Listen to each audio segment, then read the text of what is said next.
तुर्की ने कच्चे तेल के मुद्दे पर सऊदी अरब और अमेरिका के बीच जारी तनाव का फायदा उठाने की कोशिश शुरू कर दी। पश्चिमी मीडिया ने दावा किया कि तुर्की का इरादा यूरोप के लिए नया एनर्जी हब बनने का है, जिसके लिए उसने सऊदी अरब के साथ समझौता करने की पहल की है, क्योंकि खबर है कि दिसंबर में यूरोपियन यूनियन का रूस के तेल पर बैन पूरी तरह लागू हो जाएगा, जिसके बाद कच्चे तेल की सप्लाई पूरी तरह बंद हो सकती है। यूरोप को टेंशन है कि रूस के तेल का विकल्प क्या होगा और तुर्की इसी का फायदा उठाने की फिराक में, इसीलिए उसने सऊदी अरब के सामने अपने देश के रास्ते यूरोप के देशों को कच्चे तेल और नेचुरल गैस की सप्लाई करने का प्रस्ताव रखने में देर नहीं लगाई। और तुर्की के इस रुख से बाइडेन की परेशानी बढ़ती दिख रही है, क्योंकि अब तक तो रूस के साथ सऊदी अरब की दोस्ती ही अमेरिका को चुभ रही थी और अब एक नेटो देश भी उसकी ओर दोस्ती का हाथ बढ़ाता नजर आने लगा है। और ये पूरा झगड़ा तेल की कीमत से जुड़ा है। असल में तेल एक्सपोर्ट करने वाले देशों के संगठन ओपेक प्लस में रूस और सऊदी अरब का दबदबा है।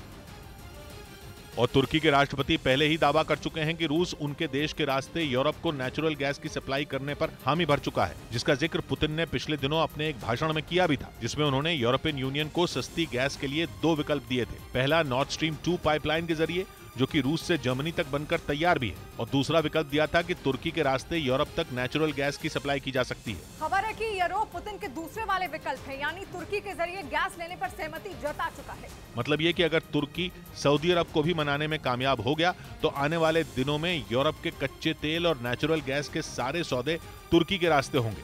अमेरिका ने अपने बेहद ताकतवर F-15 ईगल फाइटर एयरक्राफ्ट को एक और घातक बनाने के लिए उसके पॉड में लेजर हथियार ही फिट कर दिया। पॉड किसी हवाई जहाज में अटैच किया गया एक लंबा और पतला कंटेनर होता है, जिसमें हथियार और इंजन वगैरह रखे जाते हैं। लेकिन लेजर एनर्जी जैसे बड़े हथियार को विमान के पॉड में फिट करना एक बहुत बड़ी कामयाबी है। अमेरिकी वायुसेना ने इसकी तस्वीर भी जारी की, जो कि चीन और रूस जैसे अमेरिका के दुश्मनों के माथे पर पसीना ला सकता है। यह ऐसा हथियार है जो लेजर एनर्जी को किसी बम की तरह इस्तेमाल करेगा। अमेरिका की सेना का शील्ड नाम का एक प्रोग्राम है, जिसके तहत उसकी वायुसेना भविष्य की जंग के लिए लेजर हथियार बना रही है। यह ऐसा लेजर हथियार होगा जो कि अमेरिका की तरफ आती एंटी एयरक्राफ्ट मिसाइलों को मार गिराएगा।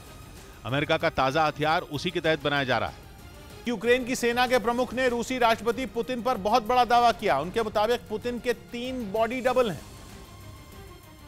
यही नहीं, उन्होंने पुतिन के जिंदा होने पर भी सवाल खड़े कर दिए। पश्चिमी मीडिया लगातार पुतिन की खराब सेहत का दावा करता रहा है, लेकिन अब तो यूक्रेन की सेना के प्रमुख ने पुतिन के वजूद को ही नकार दिया। उनके मुताबिक जंग में जिस तरह से फैसले लिए जा रहे हैं वो पुतिन नहीं बल्कि उनके हमशक्ल ले रहे हैं। पश्चिमी मीडिया का दावा है कि पुतिन अपना इलाज करवा रहे हैं और उनके तीनों बॉडी डबल जंग में अपनी मर्जी के फैसले ले रहे हैं। क्योंकि जिस तरह परमाणु युद्ध की धमकी दी गई, कहा जा रहा है कि ऐसा पुतिन नहीं कर सकते। दावा है कि उनके हमशक्लों ने प्लास्टिक सर्जरी करवाई है ताकि वो बिल्कुल पुतिन की तरह ही दिख सकें।